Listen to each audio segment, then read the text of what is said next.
There is an adage that says, whatever goes up must surely come down. There is a way they used to say it. Yes. But what I'm trying to say is, there is nothing that can be hidden under the sun. My name is Angelo. This is Nation Voice Tower. Thanks for joining us. Please take a seat because I'm going to be revealing lots on this episode. Now, I want to really make a point before I go further. Godwin Emiefele, quickly please. Godwin Emiefele was arrested based on counts of terrorism, alleged financing of terrorism, alongside other crimes like the elite crimes that were the elite charges that were pressed against him, illegal possession of firearms. Now, alongside other charges, economic crimes and all that. Okay, none of these crimes were proved right. All right, only that he possessed firearms and some cash and all that. But nobody really placed or had a grip on the reason why he was pressed with a charge of alleged financing of terrorism. All right.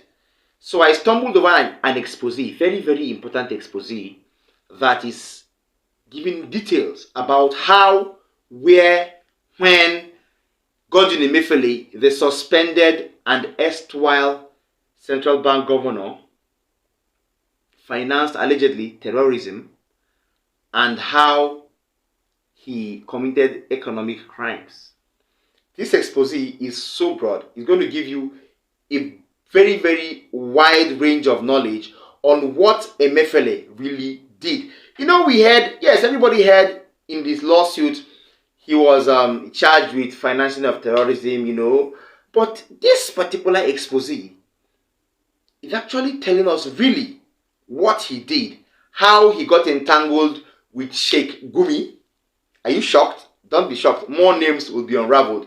How he got entangled with Sheikh Gumi, how the former chief of army staff, Lucky Irabo, covered him up with lots of officers, how he had to beg former President Muhammadu Buhari, Yusuf Bichi implicated, and all that. All right, this story will give you a very, very wide range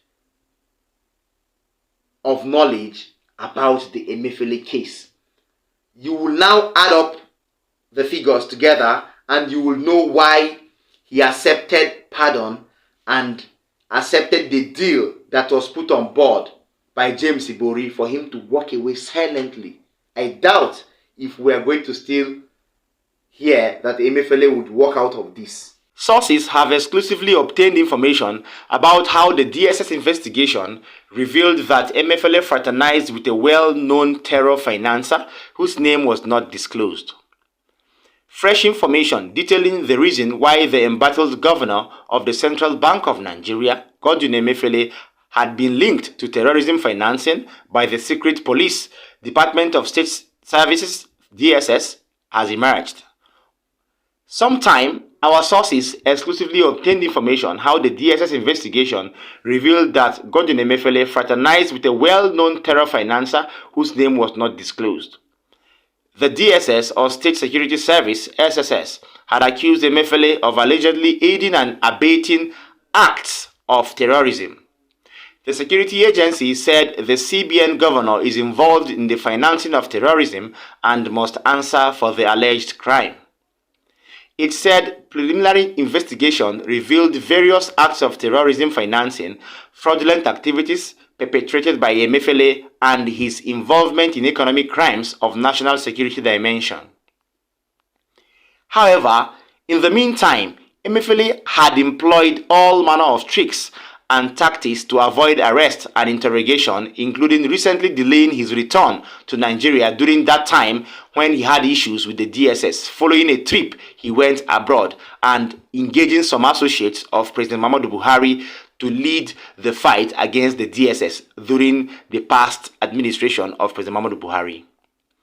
Godwin Emiefele had also, during that time, employed the use of propaganda to undermine lawful investigations and engaged monarchs, obas, and emirs in order to lobby and beg former President Muhammadu Buhari, who was the then president and the Director General of the DSS by that time, Yusuf Bichi, on his behalf.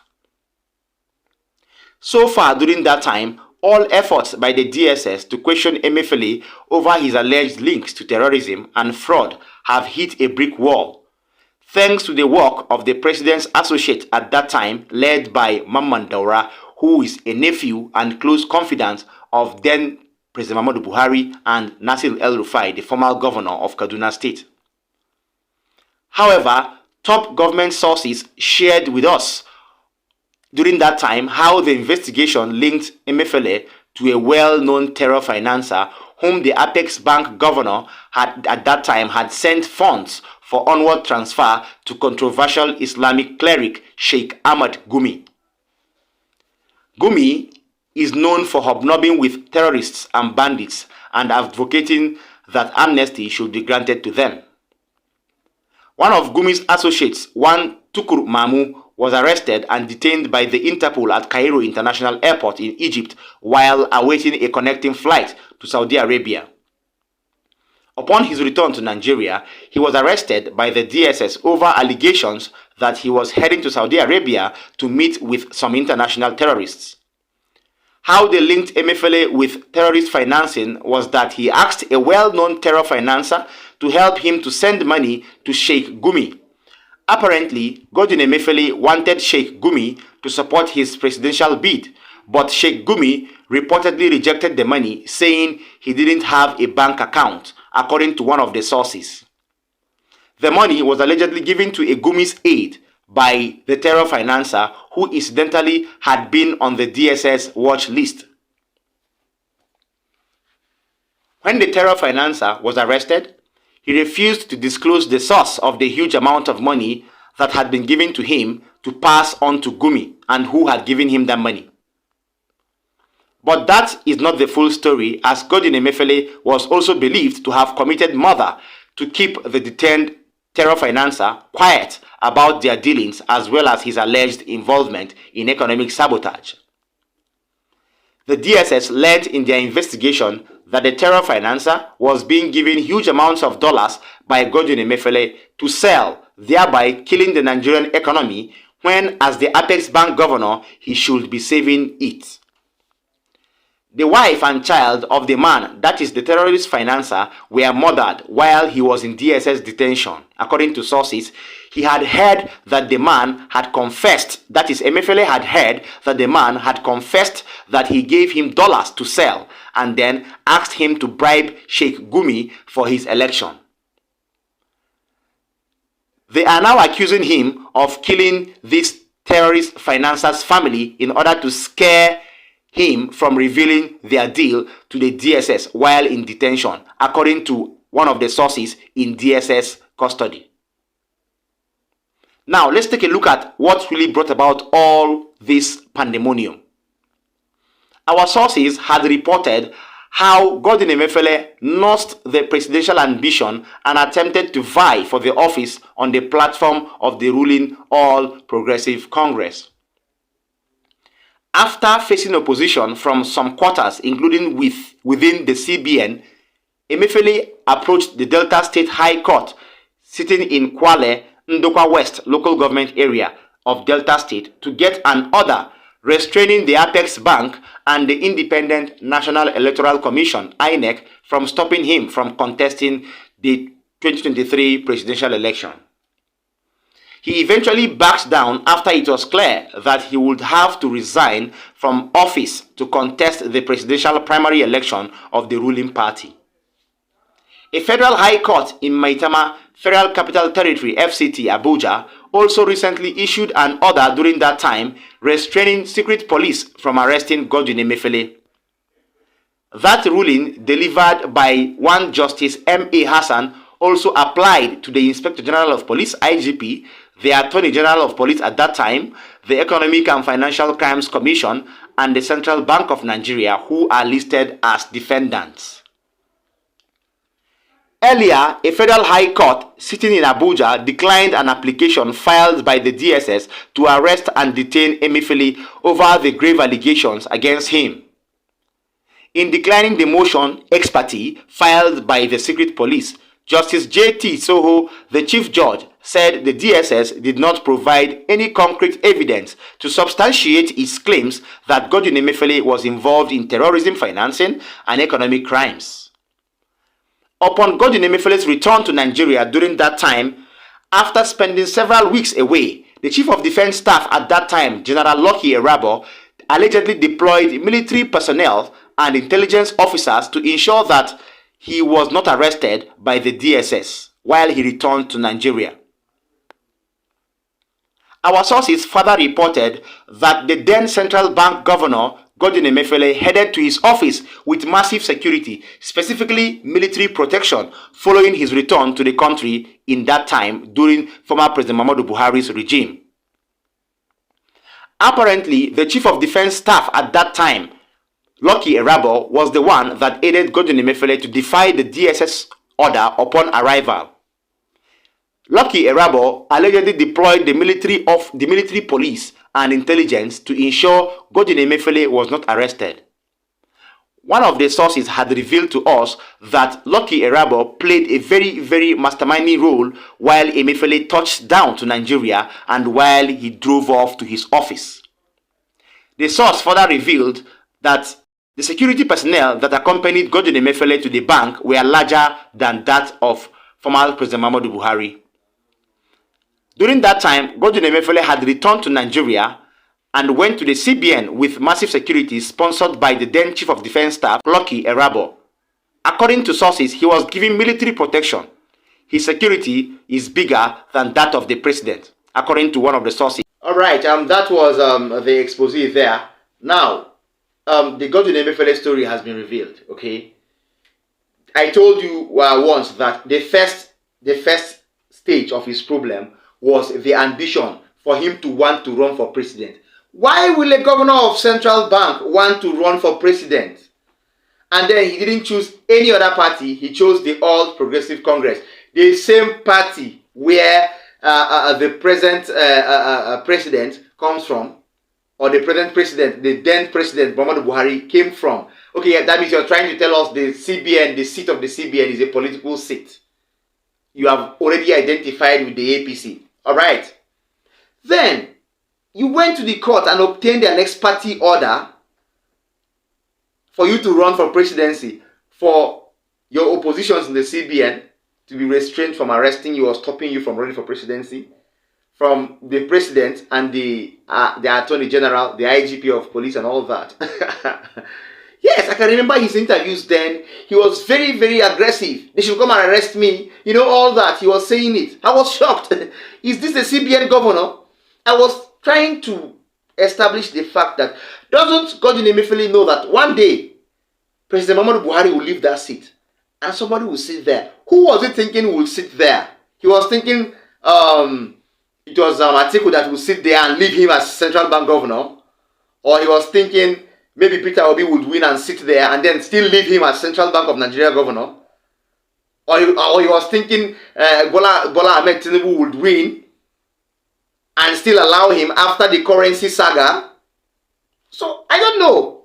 How did he think? Then he backed out when they told him that he had to resign as CBN governor in order for him to run for primary. The man ran away. Do you understand? So it's funny. It's quite funny how unpolitical, or let me say, how political our parastatals are. Yes. How political our agencies are. How political some of our commissions are. These people are supposed to be unpolitical. These appointments, heads of these commissions, are supposed to be unpolitically appointed. Appointed with no bias. You know? But of course, this is Nigeria, where the political system is sentimental. Like, it is wholly, completely, and entirely, in its totality, sentimental. It could be filled with ethnic sentiments, or religious sentiments, or whatever, party sentiments, or, you know.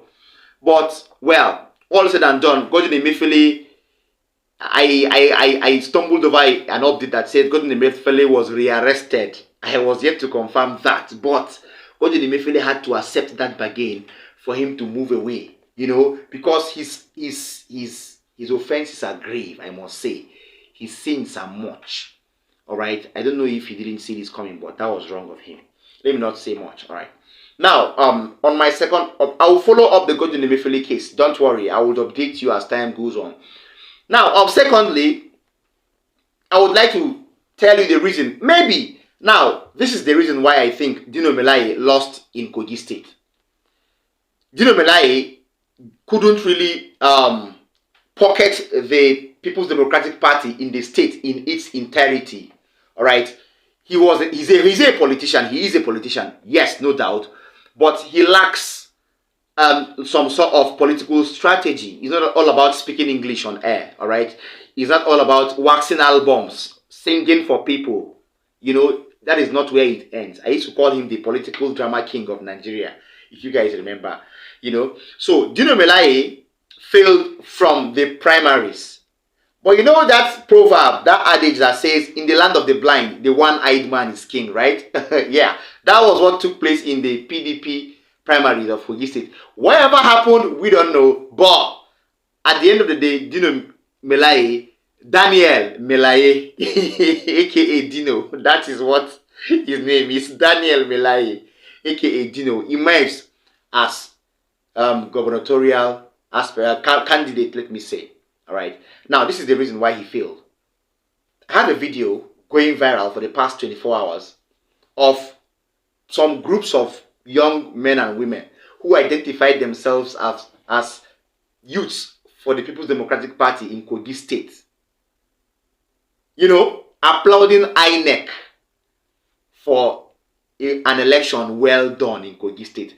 Applauding the state security agencies for a well-conducted, free, fair, and credible elections. This is mad. This is the craziest thing I've heard in the last, like in the last 7 days. Okay, that is where Dino's problem came from. Please watch this video. When we come back, I'll talk more.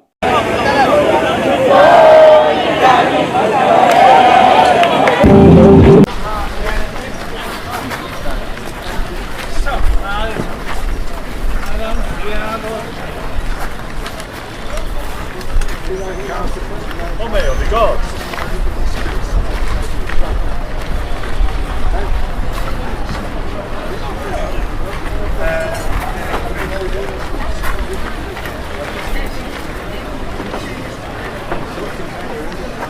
I had this morning to speak to INEC, to commend INEC for the very good job to come to Kogi to do.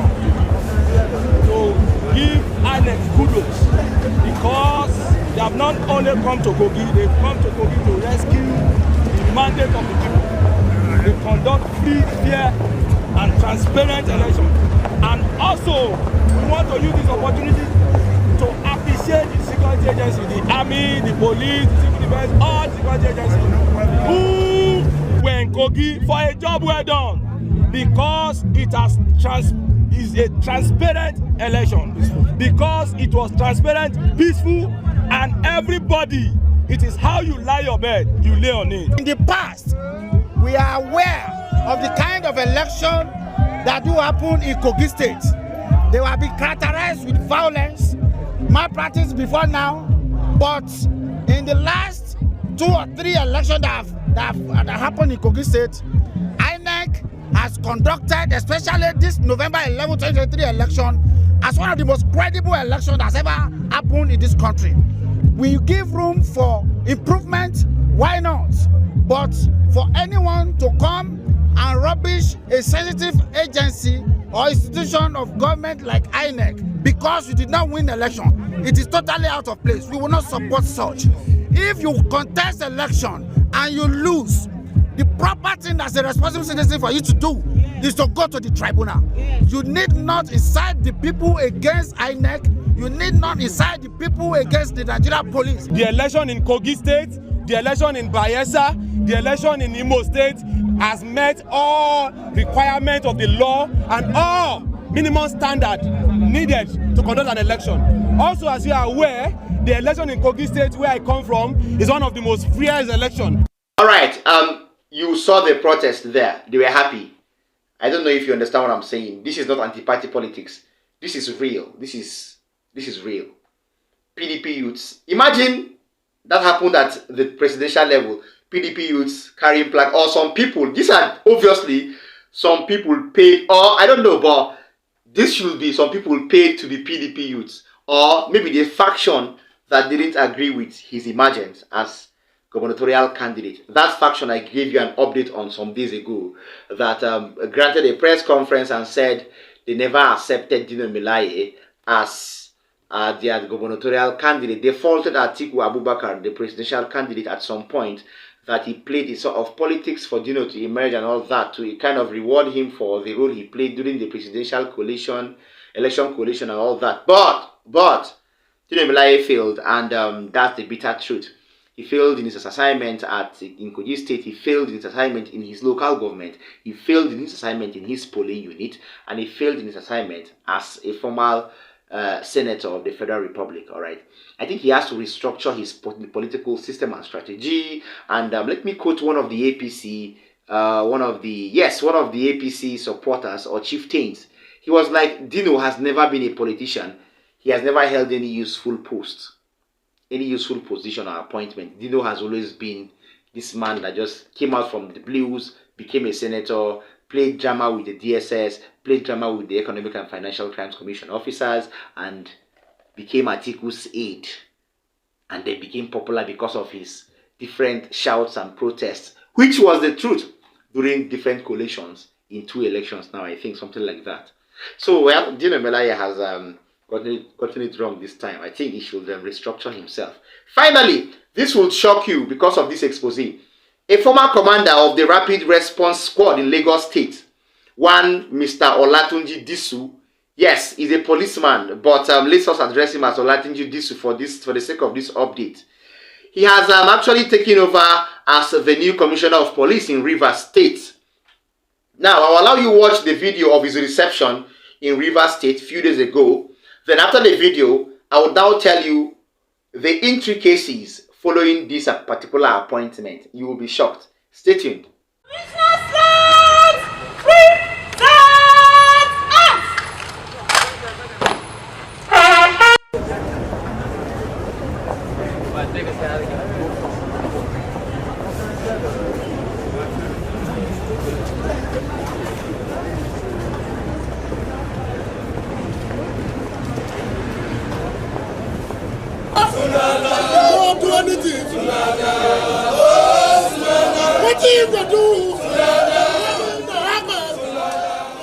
I know that you have been the one assisting the command to bring down crime in this place. Yes, I know you have been the one entering the bush to see how we can catch these people who killed our policemen. Yes. I know what you guys are doing. Yes. I know how difficult it is for you to enter into those difficult areas.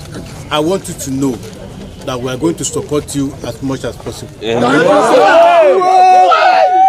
I want you to know how important we take your job. I made up my mind. The first assignment I'm going to do is to come around and see you, to let you know how important all of you are to me. Yes. Thank you, sir. I thank you for all you are doing. Thank you, sir. Keep safe.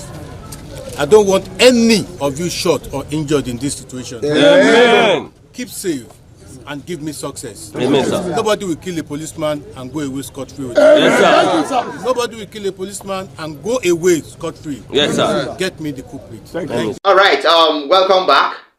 Now, that was Olatunji Disu, the new commissioner of police of Rivers State.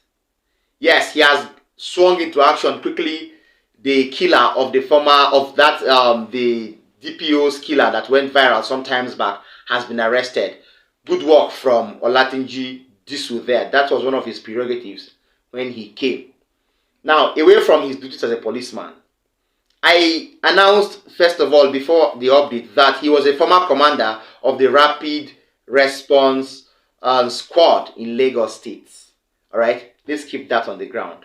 All right, now, the former commissioner of police, Emeka Nwoyi was actually transferred from Rivers State back to the force headquarters in Abuja because of the incident that had Sim Fubara against the Nigerian police force in Rivers State, where they had to splash him water, the normal water they spray people and all of that.